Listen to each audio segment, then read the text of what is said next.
بسم اللہ الرحمن الرحیم وبہ نستعین وصلی اللہ علی نبینا محمد وعلی آلہ وصحبہ اجمعین ومن تبعہم بإحسان الی یوم الدین وبعد قال اللہ تبارک وتعالی وقضى ربك الا تعبدوا الا اياه وبالوالدین احسانا۔ محترم حاضرین، سورہ بنی اسرائیل کی اس آیت کے ضمن میں کچھ باتیں پچھلے درس میں آپ کے سامنے پیش کی گئیں کہ وَقَضَى رَبُّكَ أَلَّا تَعْبُدُوا إِلَّا إِيَّاهُ، یہ تیرے رب کا فیصلہ ہے کہ عبادت صرف اللہ کی ہوگی، یعنی عبادت نام کی جتنی قسمیں ہیں وہ سب اللہ کے لیے کی جائے گی۔ اب سجدہ عبادت، قیام عبادت، رکوع عبادت، نذر و نیاز عبادت، قربانی عبادت، یہ تمام چیزیں عبادت ہے، اور عبادت کی جتنی قسمیں ہیں وہ صرف اللہ تبارک و تعالیٰ کے لیے کی جائے گی۔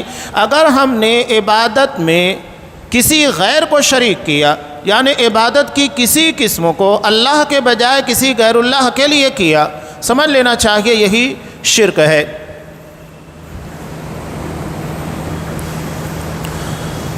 اب اس آیت کا دوسرا حصہ کہ اللہ تبارک و تعالیٰ نے ارشاد فرمایا وَبِالْوَالِدَيْنِ احسانا، کہ اللہ نے والدین کے ساتھ احسان کرنے کا حکم دیا۔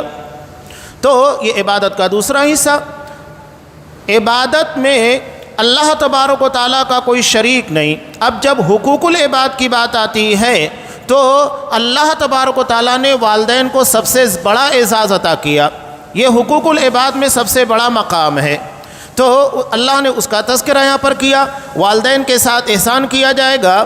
اب یہاں ایک سوال ہوتا ہے کہ اللہ تبارک و تعالیٰ کا حق یعنی صرف اس کی عبادت کرنا، والدین کے ساتھ احسان کرنا، تو رسول کا حق کہاں گیا؟ اس کا جواب یہ ہے، شیخ محمد بن صالح عثیمین رحمہ اللہ بیان فرماتے ہیں کہ اللہ تبارک و تعالیٰ کا حق یہ نبی کریم صلی اللہ علیہ وسلم کی اتباع کے بغیر ادا ہی نہیں ہو سکتا۔ جب تک آپ نبی کی اتباع نہیں کریں گے اللہ کا حق نہیں ادا ہوگا۔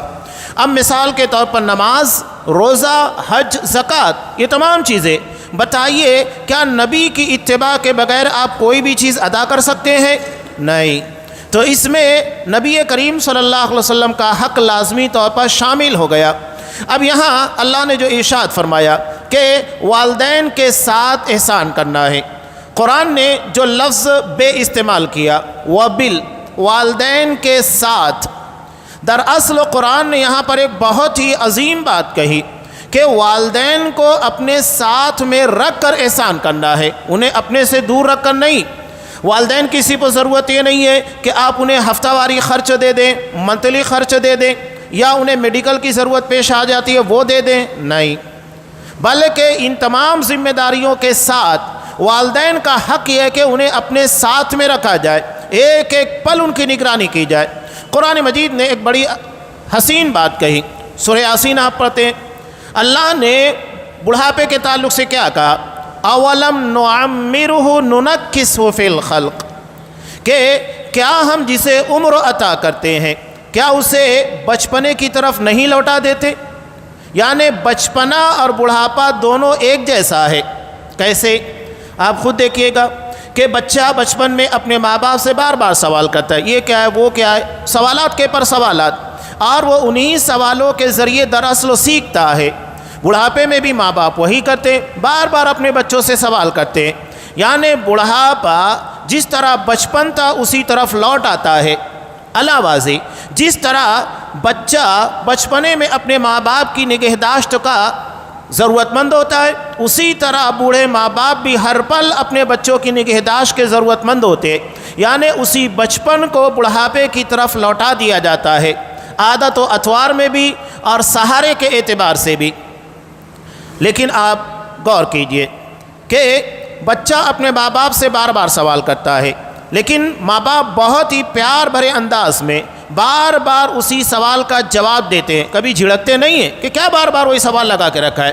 لیکن بڑھاپے میں بڑا عجیب معاملہ، وہی اولاد جس نے اپنے ماں باپ سے بار بار سوال کر کے اپنا بچپن بتایا ہے، جب وہی ماں بڑھاپے کی عمر پر پہنچتے ہیں اور اپنے بچوں سے سوال کرتے ہیں، اس کا ماضی اس کے سامنے چلا آتا ہے، تو بچہ جھڑک دیتا ہے، ایک مرتبہ 2 مرتبہ ٹھیک ہے، لیکن اس کے بعد جھڑکنے لگتا ہے۔ کتنا غلط ہے، یعنی ہم اپنے ماں باپ کو کیا صلاح دے رہے ہیں؟ قرآن نے اسی لیے آگے کہا کہ وَلَا تَقُلْ لَهُمَا اُف، کہ انہیں اف تک نہ کہو۔ حضرت علی رضی اللہ تعالیٰ عنہ کہتے ہیں ناگواری کا اور بیزاری کا اس سے کوئی ہلکا لفظ ہوتا قرآن مجید اس کو بھی منع کر دیتا کہ تم اپنے ماں باپ کے لیے اسے بھی استعمال نہیں کر سکتے۔ یہ ہے ماں باپ کی عظمت قرآن مجید کی نگاہ میں۔ انہیں اپنے ساتھ میں رکھ کر 24 گھنٹے نگہداشت میں رکھنا ہے، نگرانی میں رکھنا ہے، ہر وقت ان کی ضروریات کا خیال رکھنا ہے۔ جس طرح بچپن میں انہوں نے ہمارے ساتھ احسان کیا، اسی احسان کا بدلہ ہمیں انہیں بڑھاپے کی عمر میں لوٹانے کا موقع ملتا ہے، لہذا اس قرض کو صحیح طور پر ادا کیجیے گا۔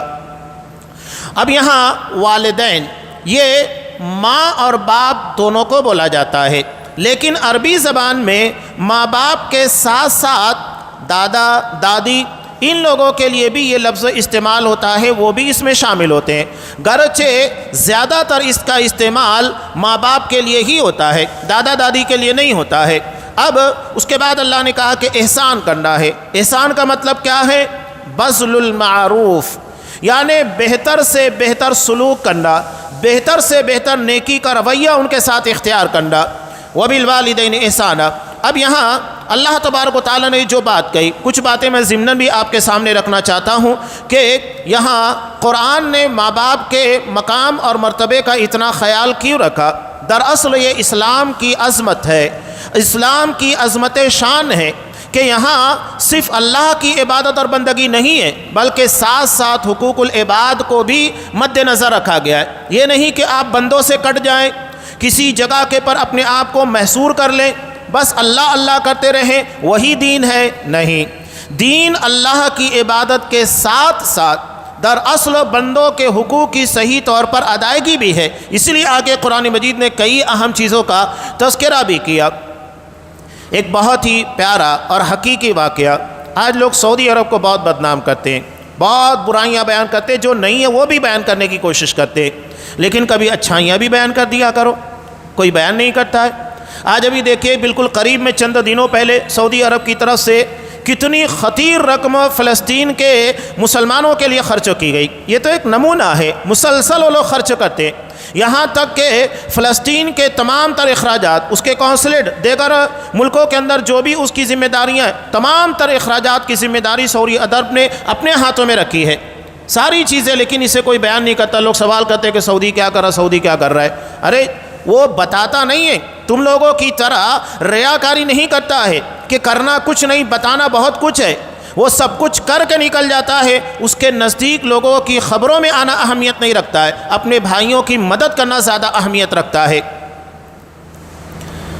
شاہ فہد رحمہ اللہ، ان کے زمانے میں خاص طور سے 2 ملک امریکہ اور انگلینڈ، یہاں پر اسلام مخالف لہر بہت شدت کے ساتھ تھی، اور آج بھی رہتی ہے، ایسا نہیں ہے، لیکن اللہ کا کرنا ایسا ہے کہ اسی مقام کے پر سب سے زیادہ لوگ مسلمان بھی ہوتے ہیں، اور آج یورپ میں اتنی بڑی تعداد کے اندر لوگ مسلمان ہو رہے ہیں۔ کوئی سوال کرتا ہے کہ وہ مسلمان کیسے ہو رہے ہیں؟ کون ان کے پیچھے کام کر رہا ہے؟ کون انہیں اسلام کے بارے میں سمجھا رہا ہے؟ ہر چیز کے پیچھے آپ اٹھا کر دیکھیں گے سعودی عرب کی خدمات، یہاں تک کہ اگر کوئی شخص جو امریکہ، لندن اور یورپ وغیرہ کا پادری ہوتا ہے، اگر یہ مسلمان ہوتا ہے، سعودی عرب اپنی جیب سے ان کے لیے سب سے بڑی رقم خرچ کرتا ہے، جتنا انہیں اپنے چرچوں میں ملا کرتا ہے اس سے کہیں زیادہ رقم ان کے پر خرچ کرتا ہے۔ وہ جو اللہ نے دیا ہے وہ خرچ کر رہا ہے، آپ کو اللہ نے جو دیا آپ خرچ کیجئے۔ ہمارے درمیان کتنے نان مسلم ہیں، ہم کتنے مسلمانوں کو دعوت دیتے ہیں، ہمارے درمیان کتنے قبر پجے ہیں اللہ کو چھوڑ کر غیر اللہ کی عبادت کرنے والے، ہم نے کتنوں کے پر اسلام کی صحیح شکلوں کو پیش کیا، اس کی تعلیمات کو پیش کیا ہے؟ ہمارے پاس بات کرتے ہیں، ہمارے پاس اعتراض کے لیے بہت کچھ ہے، لیکن پلٹ کر جب تم سے سوال ہوگا تو کیا جواب دو گے؟ آج کیا اسلام کا حقیقی تصور ہمارے درمیان ہے؟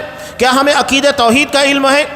آج بہت سارے لوگ صحابہ کرام کے تعلق سے کچھ باتیں کرتے ہیں، جب ان سے سوال کر لیا جائے بتاؤ ارکان ایمان کیا ہیں، کتنے ہیں، نہیں بتا پاتے۔ ان لوگوں سے سوال ہوتا ہے کہ اسلام کے ارکان کیا کیا ہیں، نہیں بتا پاتے۔ یعنی جو بنیادی چیزیں ہر مسلمان کی ضرورت ہے اس کے بارے میں کسی کو علم نہیں، اس کے بارے میں کوئی جواب نہیں۔ اللہ اس بارے میں تمام مسلمانوں سے سوال کرے گا۔ قبروں میں جانے کے بعد 3 سوالوں کا جواب ہر کسی کو دینا ہے، اسی کو اصول ثلاثہ کہا جاتا ہے۔ من ربک، ما دینک، من نبیک، کہ تیرا رب کون، تیرا دین کیا ہے، تیرا نبی کون ہے۔ ان 3 سوالوں کا جواب ہر مسلمان کو دینا ہے۔ اب جب ہم رب کی حقیقت کو نہیں جانتے، اسلام کی تعلیمات سے آگاہ نہیں، نبی کریم صلی اللہ علیہ وسلم کے حقوق سے آگاہ نہیں، نہ اس کو ادا کرتے، کیا جواب دیں گے؟ یہ ہر مسلمان کو جواب دینا ہے۔ اللہ قبروں میں سوال نہیں کرے گا کہ صحابہ کے درمیان کچھ معاملات ہوئے تھے، اس کا جواب دو، تم کس کی طرف تھے، یہ سوال نہیں ہونے والا ہے۔ اللہ ہم سے ہمارے عقیدوں کے بارے میں، ہمارے منہج کے بارے میں سوال کرے گا، اس کی تیاری کیجیے گا۔ یہ عالمی سطح کی سیاست میں الجھنا اور اصحاب کرام جو 1400 سال پہلے دنیا سے چلے گئے، ان کے بارے میں باتیں کرنا، ان کے تنازعات، مشاجرات کو لا کر پیش کرنا، چلو ٹھیک ہے، ہم نے ان کے درمیان کے تنازعات کو حل کر دیا، تو حل کرنے کے بعد فائدہ کیا ہوگا؟ بتائیے، کیا دونوں فریق زندہ ہیں؟ کوئی فریق زندہ ہے کہ ہم ان کے بارے میں باتیں کریں؟ فضول باتیں مت کیجیے گا۔ بہرحال سب سے زیادہ لہر اسی جگہ سے چل رہی تھی۔ اب یہاں ایک بات میں اور بیان کر دوں، ایک مثال ہے، اس مثال کے ذریعے بات سمجھ میں آئے گی۔ اب دیکھیے، ایک باپ ہے، اس کے کئی بیٹے ہیں، کوئی بیٹا بڑا طاقتور ہے، دبنگ آدمی ہے، دبنگئی آتی ہے اس کو، لوگوں سے بات کرنے کا ہنر آتا ہے اور اثر رسوخ رکھتا ہے۔ ایک وہ ہے جو وکیل ہے، قانون دانی کو اچھے طریقے سے سمجھتا ہے، کوئی معاملہ کورٹ کچہری وغیرہ کا پھنس جائے وہ حل کر لے گا، اور ایک بہت مالدار ہے۔ اب بتائیے، اگر اس باپ کے سامنے یہ مسئلہ درپیش ہوتا ہے کہ گلی کا کوئی گنڈا اس کے باپ کو پریشان کر رہا ہے، وہ کس کو بولے گا؟ اپنے اس بچے کو تو نہیں بولے گا جس کے پاس پیسہ زیادہ ہے، یا جو وکیل ہے، یا جو بہت پڑھا لکھا ہے، وہ کس کو بولے گا؟ جو دبنگ ہے، اس کو معلوم ہے کہ یہ معاملہ دراصل دبنگئی سے حل ہوگا، اور جو آدمی اپنی طاقت کا نشے میں چور ہے، اس کو اسی طریقے سے جواب دیا جائے گا۔ اب اگر اس کے سامنے روپیے پیسہ کا مسئلہ آ گیا، دوا علاج کا مسئلہ آ گیا، تو وہ کس کو بولے گا؟ جس کے پاس روپیہ پیسہ ہے۔ اور اگر کہیں کورٹ کچہری کا مسئلہ آیا، اپنے اس بچے کو کہے گا جو علم رکھتا ہے، وہ وکیل ہے۔ سیدھی بات ہے۔ اب اللہ نے عرب کنٹریز کو، خاص طور سے سعودی عرب، کویت وغیرہ کو مال دیا ہے، تو آپ مال کے بارے میں سوال کیجئے نا، وہ مال خرچ کریں گے، اور ہمارے تصور سے کہیں زیادہ مال خرچ کرتے ہیں، ہم اس کا اندازہ نہیں لگا سکتے۔ اب عالمی سطح کے پر باتیں کیا ہوتی ہے؟ جنگوں کی، تو آپ ان ملکوں سے بات کیجئے نا جن کے پاس فوج ہے، جن کے پاس لڑنے والے افراد ہیں، ترکی ہے، پاکستان ہے، بڑے بڑے ہیں نا، ایران ہے، ان سے باتیں کیجئے۔ تم کیوں نہیں لڑ رہے اسرائیل کے اندر، غزہ کے مسلمانوں کے پر آنے والی مصیبتوں میں اسرائیل سے؟ سعودی سے کیوں بات کرتے ہو؟ سعودی اپنا حق ادا کر رہا ہے، وہ اپنا حق ادا کرے، جس کے پاس جو چیز ہے وہی ادا کی جائے گی۔ قرآن نے کتنی پیاری بات کہی، جب مشرکین مکہ نبی کریم صلی اللہ علیہ وسلم سے سوال کرتے، چلو ٹھیک ہے آپ نبی ہیں تو ایک کام کیجئے، یہ صفا کی پہاڑی ہے، اس کو سونے کی بنا دو۔ مکہ یہاں نہ کوئی ندی ہے، نہ نالا ہے، نہ کنواں ہے، ایک کام کیجئے کہ ان پہاڑوں کے درمیان سے نہریں جاری کر دو۔ تو آپ صلی اللہ علیہ وسلم نے کتنا پیارا جواب دیا، قل سبحان ربی، کہو میرا رب پاک ہے، هل كنت الا بشر رسولا، میں تو صرف ایک انسان اور رسول ہوں۔ اللہ نے مجھ کو اپنا پیغام دینے کے لیے بھیجا ہے، اللہ نے مجھ کو انجینئر بنا کر نہیں بھیجا ہے کہ یہاں سے میں نہریں جاری کر دوں، یا اللہ نے مجھ کو خدائی اختیارات دے دیا کہ پتھر کو سونے میں تبدیل کر دوں۔ اللہ نے مجھ کو یہ نہیں دیا ہے، مجھ کو یہ ذمہ داری دی کہ تمہاری زندگی کیسے گزرنا چاہیے، تمہارا رب کون ہے، اپنے رب کی معرفت، اس کی عبادت کا طریقہ، یہ میری ذمہ داری ہے۔ آپ مجھ سے میری ذمہ داری بارے میں سوال کیجئے، فضول باتیں مت کیجئے گا۔ اور اگر کوئی ڈاکٹر ہے، مثال کے طور پر ڈاکٹر ہے، تو کیا آپ اس کے پاس جا کر اپنا کنسٹرکشن کا مسئلہ حل کرتے ہیں کہ آج میرے گھر میں لیکیج ہو رہا ہے، ڈاکٹر صاحب اس کو صحیح کر دیجئے گا؟ وہ آپ کو دھکے دے کر باہر نکالے گا۔ اور اگر کوئی انجینئر تو اس کے پاس جا کر ہم اپنے پیٹ درد کا، سر درد کا علاج نہیں کراتے۔ معلوم ہے کہ جو آدمی جس فیلڈ کا ہے اسی فیلڈ کا، تو یہاں پر بھی وہی معاملہ رکھیے، اللہ نے جس کو جو دیا ہے اسی بارے میں سوال ہوگا۔ اللہ نے انہیں مال عطا کیا، بے دریغ مال خرچ کر رہے ہیں، ہم اس کا تصور نہیں کر سکتے۔ تو شاہ فہد رحمہ اللہ نے کیا اعلان جاری کیا تھا کہ اگر امریکہ یا انگلینڈ کا کوئی شخص سعودی عرب آنا چاہے، اسلام کی تعلیم حاصل کرنا چاہے، نان مسلم، تو ہم اسے فری ویزا دیں گے، آنے جانے کے تمام اخراجات میرے ذمہ ہوگا۔ اس کے علاوہ اگر وہ مسلمان ہو کر اپنے کنٹری میں جاتا ہے تو اس کی پوری سیلری کی ذمہ داری ہمارے اوپر ہوگی، ہم پوری سیلری دیں گے۔ اب بتائیے، اپنی تجوری کے خزانے کو پانی کی طرح بہایا۔ اب واقعہ بڑا عجیب ہے کہ 2 منچلے نوجوان انگلینڈ کے، انہوں نے جب یہ اعلان دیکھا تو انہوں نے ازراہ مذاق سعودی قونصلیٹ کے اندر اپنا عریضہ داخل کیا کہ ہم سعودی جانا چاہتے، اسلام کی تعلیمات کو سمجھنا چاہتے ہیں۔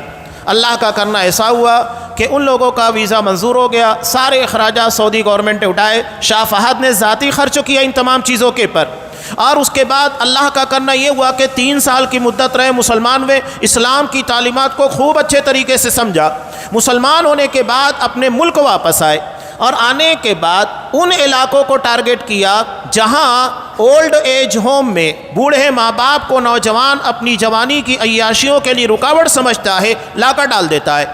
وہاں جا کر انہوں نے کچھ نہیں کیا، وہاں جا کر انہوں نے صرف قرآن مجید کی ان آیتوں کو پیش کیا، اسلام کی ان احادیث کو پیش کیا جو ماں باپ کے ساتھ احسان کرنے کا حکم دیتے ہیں۔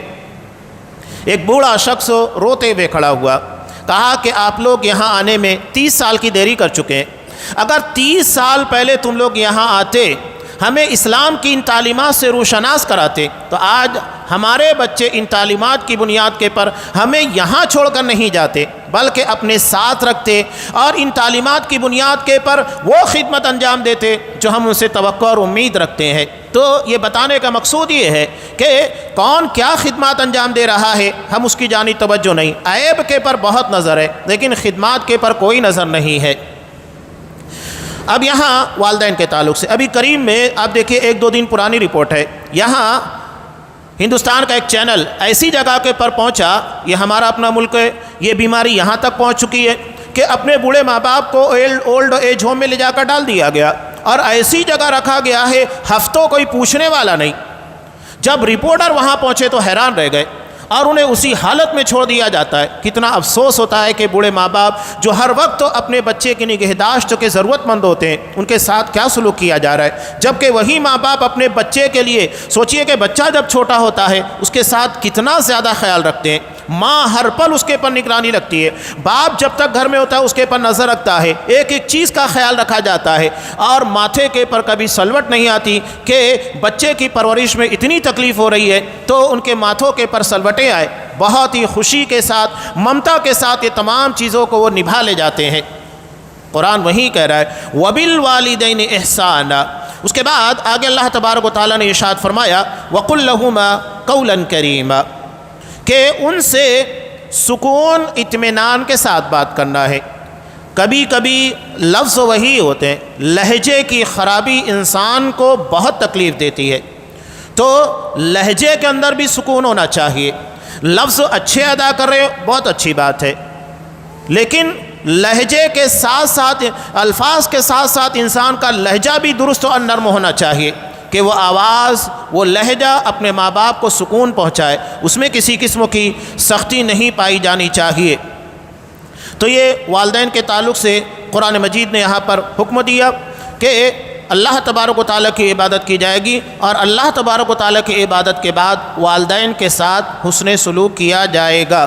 اب اسی آیت میں آگے اللہ نے ارشاد فرمایا کہ وَلَا تُشْرِكُوا بِهِ شَيْئًا، کہ اللہ تبارک و تعالیٰ کے ساتھ کسی کو شریک نہ ٹھہرایا جائے۔ تو یہ قرآن جو کہہ رہا ہے وَلَا تُشْرِكُوا، دراصل یہ نفی ہے۔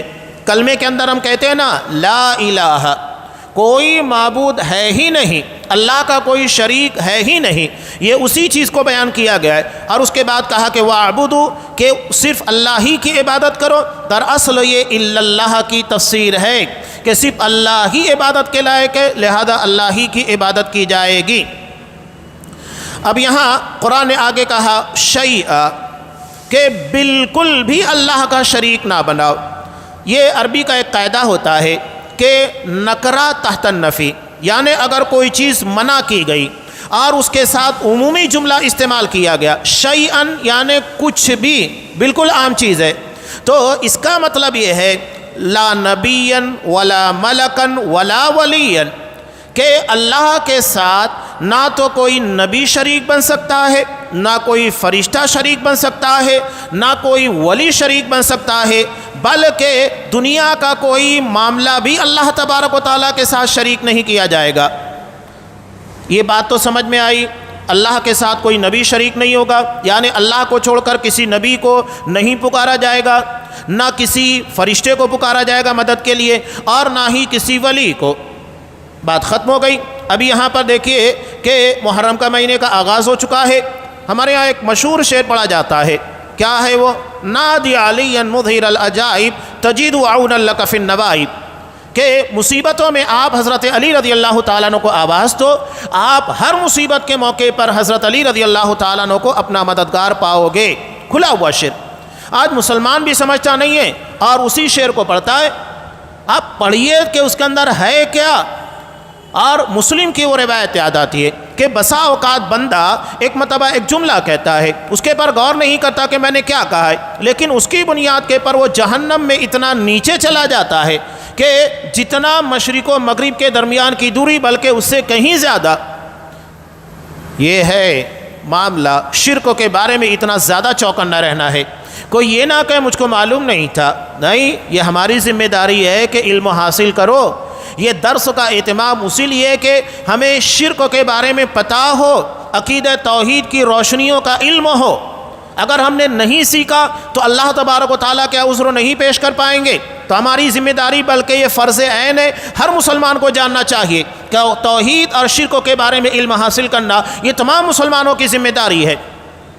تو یہاں جو اللہ نے کہا کہ دنیا کا کوئی معاملہ بھی اللہ تبارک و تعالیٰ کا شریک نہیں بننا چاہیے، اس کا مطلب کیا ہے کہ انسان بسا اوقات دنیا میں کوئی کام کرتا ہے، بظاہر لگتا ہے کہ بہت اچھا نیک کام ہے، لیکن اس کے ذریعے مقصود دراصل دنیا ہوتی ہے، یعنی اللہ تبارک و تعالیٰ آخرت مقصود نہیں ہوتی ہے بلکہ اس کے ذریعے دنیا مقصود ہوتی ہے، وہ دنیا کا کچھ حاصل کرنا چاہتا ہے۔ میں آسان مثال دوں تو بات سمجھ میں آئے گی۔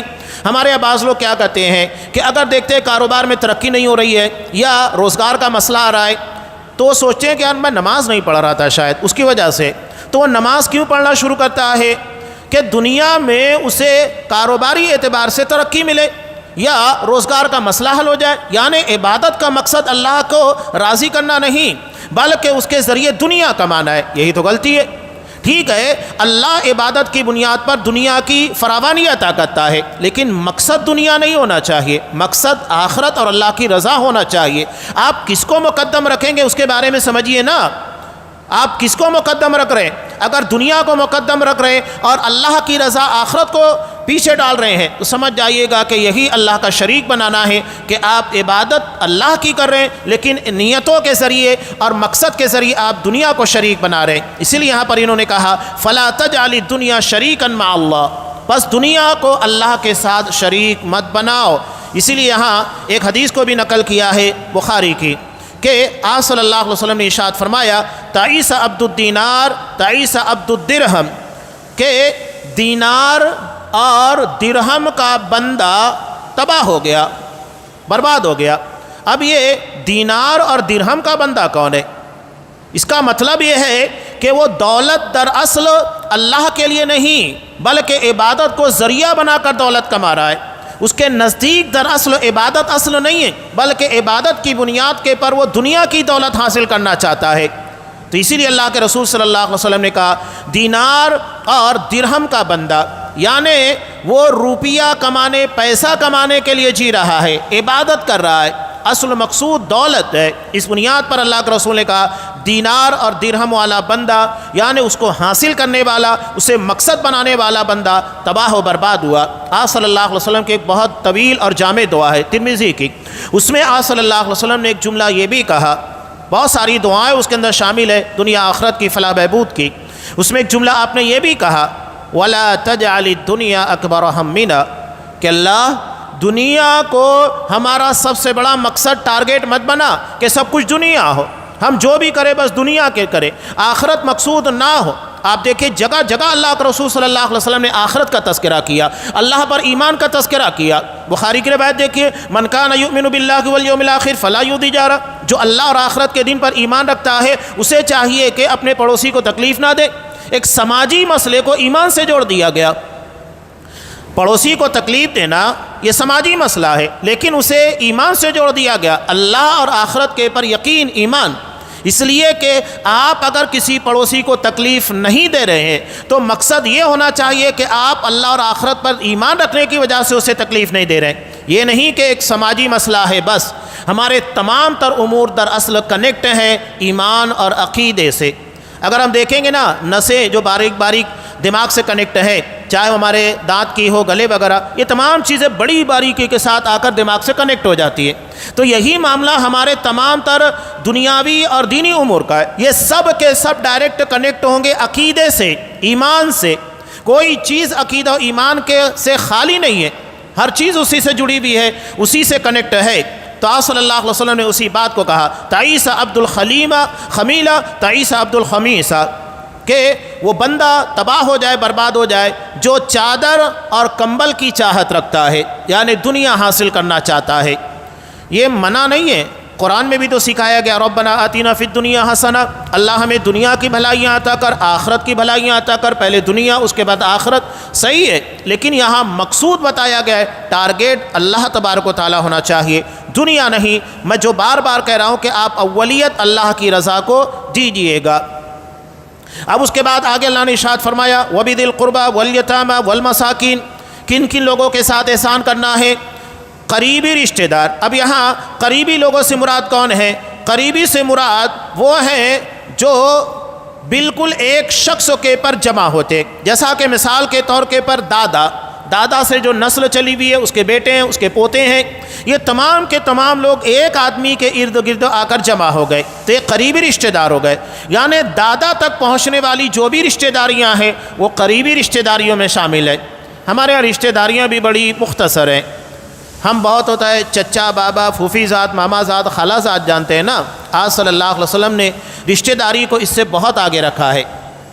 وہ حدیث پڑھیے، مسلم کی روایت، کہ آپ صلی اللہ علیہ وسلم نے ارشاد فرمایا کہ انکم ستفتحون ارضا یسمى فیہا القیرات، ان قریب اللہ تمہیں ایک ایسی زمین کے پر غلبہ دے گا، تم اسے فتح کرو گے کہ جس زمین کے پر کرنسی کے نام کے پر قیرات استعمال ہوتا ہے، جیسا کہ ہمارے یہاں روپیہ ہے، امریکہ کے اندر ڈالر ہے، سعودی عرب کے اندر ریال ہے، درہم ہے، اسی طرح اس جگہ کے پر قیرات استعمال ہوتا ہے کرنسی کے طور پر۔ اس کے بعد آپ نے کیا کہا کہ جب وہ سرزمین اللہ تمہیں فتح کر کے تمہارے قدموں میں نچھاور کر دے گا، فاستوصوا بأہلھا خیرا، وہاں کے رہنے والے لوگوں کے ساتھ میں تمہیں حسن سلوک کرنے کا حکم دیتا ہوں، اس لیے کہ فإن لہم ذمۃ وصہرا، ان لوگوں کے ساتھ تمہاری دوہری رشتہ داری ہے، ایک سسرالی رشتہ داری اور دوسرے ددیحالی رشتہ داری۔ کیسے؟ اب یہ سرزمین کون سی تھی؟ آگے خود آپ صلی اللہ علیہ وسلم نے کہا وہی ارض مصر، یہ مصر کی سرزمین ہے۔ تو کیسے دوہری رشتہ داری ہے؟ ایک بہت پرانی رشتہ داری کہ آپ صلی اللہ علیہ وسلم کی دادی کا مطلب یعنی جو آپ کے بالکل اعلیٰ نسل کے اندر حضرت ابراہیم علیہ السلام کی بیوی ہاجرہ، یہ مصر کی رہنے والی تھی۔ اس بنیاد پر آپ صلی اللہ علیہ وسلم نے کہا تمہاری ددیحالی رشتہ داری ہے۔ اب آپ صلی اللہ علیہ وسلم اور حضرت ہاجرہ کے درمیان 3000 سال کا فاصلہ ہے۔ سوچئے اتنی پرانی رشتہ داری جو 3000 سالوں پر مشتمل ہے، آپ نے اس رشتہ داری کا پاس و لحاظ کرنے کا حکم دیا۔ اور دوسری آپ صلی اللہ علیہ وسلم کی سسرالی رشتہ داری، آپ صلی اللہ علیہ وسلم کے بیٹے حضرت ابراہیم رضی اللہ تعالیٰ جو 18 مہینے کی عمر میں انتقال کر گئے، جو حضرت ماریہ قبطیہ رضی اللہ تعالیٰ عنہ کے بطن سے تھے، آپ کی لونڈی تھی، وہ مصر کی رہنے والی تھی، تو اس اعتبار سے وہ سسرالی رشتہ داری ہو گئی۔ تو دونوں رشتہ داریوں کا آپ نے پاس و لحاظ کرنے کا حکم دیا۔ تو یہ قریبی رشتہ دار، والیتامہ، یتیم اس کو کہتے ہیں جس کے باپ کا انتقال بلوغت سے پہلے ہو چکا ہو، وہ یتیم ہے۔ مساکین یعنی جن لوگوں کے پاس اپنی زندگی کے گزارے کے لیے اتنا نہیں ہے کہ جس سے ان کی زندگی آسانی کے ساتھ گزر سکے اور روزمرہ کی ضروریات پوری ہو سکے۔ آگے اللہ نے ارشاد فرمایا والجار ذی القربى والجار الجنب، کہ قریبی رشتہ دار پڑوسی، ذی القربہ پڑوسی سے مراد دراصل وہ ہے جو ہمارے گھر سے بالکل جڑا ہوا ہو، ملحق ہو، یعنی بالکل بازو میں رہتا ہو یا اس طرف رہتا ہو، یہ جاری ذی القربہ ہے۔ اور جار الجنب کہتے ہیں کہ دور کا پڑوسی، یعنی اس کے بعد جو آتے ہیں وہ دور کے پڑوسی ہوتے ہیں، ان لوگوں کے ساتھ۔ والصاحب بالجنب، اور جو پہلو کے ساتھی ہے، اب پہلو کے ساتھی میں دو تفسیر بیان کی گئی ہے۔ بعض لوگ کہتے ہیں انہو الزوجہ، کہ اس سے مراد بیوی ہے جو انسان کے پہلو میں رہتی ہے، اور بعض لوگ کہتے ہیں صاحبک فی السفر، یہ تمہارا سفر کا ساتھی ہے جو تمہارے بالکل بازو میں بیٹھا ہوتا ہے، تو ان لوگوں کا حق ہے۔ اس کے آگے اللہ نے کہا وما ملکت ایمانکم، کہ جو تمہارے زیر نگی ہیں، تمہارے ماتحت ہے۔ اب اس میں کون کون لوگ آ جاتے ہیں؟ غلام، نوکر چاکر اور جانور وغیرہ، یہ تمام ہماری ملکیت، ہماری پراپرٹی کے اندر آتے ہیں۔ ہمارے بچے بھی اس کے اندر آ جاتے ہیں جو ہماری نگرانی میں رہتے ہیں، ان کے ساتھ احسان کرنا ہے۔ اب یہاں بڑا عجیب معاملہ، خاص طور سے ہمارے یہاں ہوٹلوں کے پر چلے جائیے، بہت افسوس ہوتا ہے کہ گلے کے پر بیٹھا ہوا مالک، ہمارے یہاں اس کو پچر کہتے ہیں، یعنی جو سروس کرتا ہے، چائے دو گلے کو تک سپلائی کرتا ہے، چائے پینے ان لوگوں کو پہنچاتا ہے، گالیاں دیتے ہیں، جھڑکتے ہیں، پتہ نہیں کیا کیا بکتے ہیں، تو سب لوگ مشاہدہ کرتے ہیں۔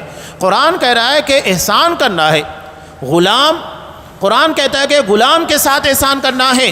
یہ تو غلام سے اوپر ہے کہ وہ صرف نوکری کے لیے ہے، غلام تو 24 گھنٹے آپ کے زیر نگی ہوتا ہے، نوکر تو آپ کے پاس 5 گھنٹہ 10 گھنٹے کے لیے آتا ہے۔ احسان، اور یہ کارخانے میں جو کام کرنے والے یا جو مالک ہوتے ہیں، سیٹ لوگ ہیں، ان کی بھی ذمہ داری ہے کہ اپنے ماتحتوں کے ساتھ، چاہے آپ کے لوم کے پر کام کرنے والا مزدور ہو، گھڑی لگانے والا ہو، سائزنگ میں کام کرنے والے افراد ہو، یہ تمام لوگ اس کے اندر شامل ہیں۔ قرآن کہتا ہے ان تمام لوگوں کے ساتھ احسان کرنا ہے، ایسی زبان استعمال کی جائے جن سے انہیں تکلیف نہ ہو، ویوہار ایسا ہونا چاہیے کہ ان کے ساتھ کوئی بدتمیزی نہ ہو۔ یہ نہیں کہ اللہ نے آپ کو امیر بنا دیا، سیٹ بنا دیا، تو آپ اپنے نوکر کو کچھ بھی بولیں گے، گالی دے دیں گے، نہیں۔ یہ قرآن مجید کی عظمت اور اسلام کی عظمت کی سب سے شاندار دلیل ہے۔ اور آگے اللہ نے کہا کہ اللہ اس شخص کو پسند نہیں کرتا کانا مختالا فخورا، جو مختال اور فخور ہو۔ مختال کس کو کہا جاتا ہے؟ مختال اس کو کہتے ہیں جو اپنے انداز سے تکبر کو ظاہر کرے، یعنی اس کے چلنے کے انداز میں تکبر جھلکے، گھمنڈ جھلکے، یہ چیزیں۔ اور فخور اس کو کہتے ہیں جو اپنی بات سے، ایک ہوتا ہے بغیر بولے یعنی اس کا ایٹیٹیوڈ ہے، اور دوسرا ہے اس کی زبان۔